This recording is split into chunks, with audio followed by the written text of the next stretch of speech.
Bonjour!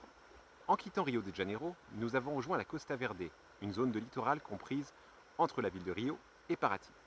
Et donc pendant cette balade, on a visité la ville d'Angra dos Reis, ensuite on a pris un ferry pour aller sur Ilha Grande, et on est revenu et on est passé par Paraty, une petite ville coloniale. On vous laisse voir les images et on vous souhaite un très bon visionnage.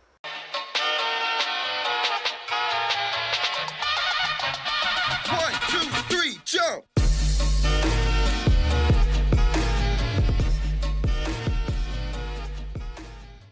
Premier arrêt, Angra dos Reis, ou la baie des rois en français. Ceux-là même qui nous accueillent à l'entrée de la ville. Les rois mages. Et pourquoi?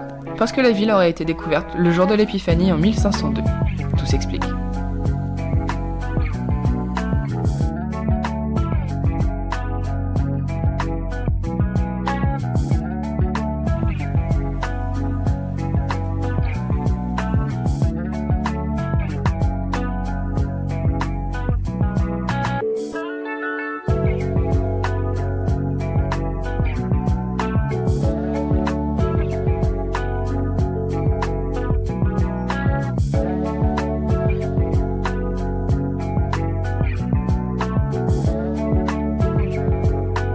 Petite surprise durant notre balade, 3 jeunes tortues vertes ont montré le bout de leur nez.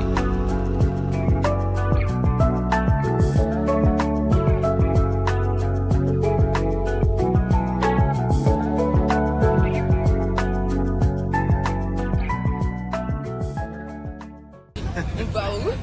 On part à Ilha Grande. Et il fait beau ou pas? Magnifique, super temps ensoleillé. Vous allez être jaloux, je pense. C'est un petit peu venteux. Un tout petit peu. On a un petit peu peur.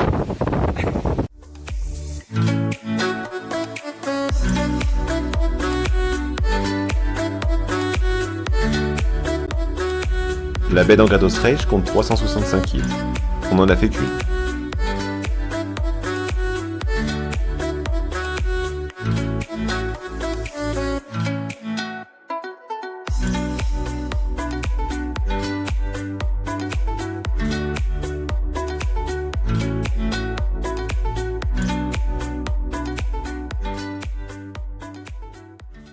Les véhicules à moteur sont interdits sur Ilha Grande. Les Iliens utilisent donc ces petites charrettes, qu'on appelle charrettes à bras, pour transporter tout leur matériel. Pas besoin de salle de sport.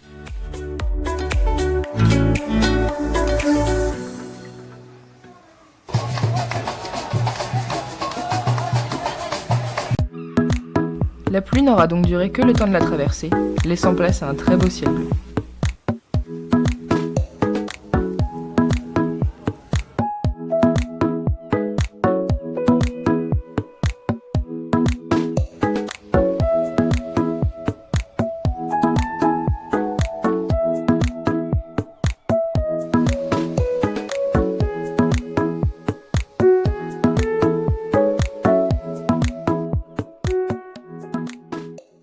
Après avoir crapahuté 2 heures pour aller sur une plage, maintenant on recrapahute 1 heure pour aller sur une autre. J'avoue, sur une carte, c'est pas franchement impressionnant. Mais le terrain était vraiment affreux, composé de boue et de racines. Promis, j'avais raison de râler. On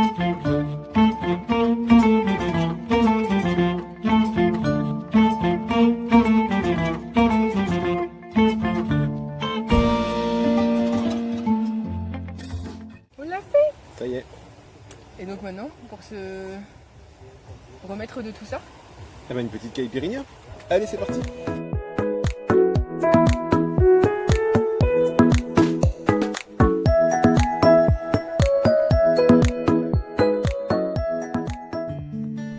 Après avoir pris un bus depuis Angra dos Reis, nous voilà arrivés à Paraty, toujours sur la Costa Verde dans l'état de Rio de Janeiro.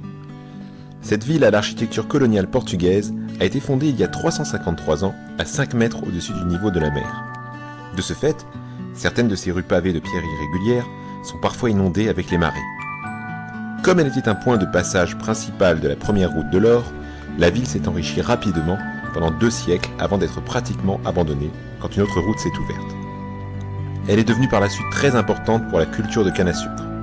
Cette dernière est transformée en un alcool typique que l'on appelle cachaça et de nombreuses distilleries en produisent dans la région. Aujourd'hui, le tourisme en a fait une destination majeure, tant pour son architecture inchangée que pour la beauté des paysages qui l'entourent.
meu swing da sapucaí.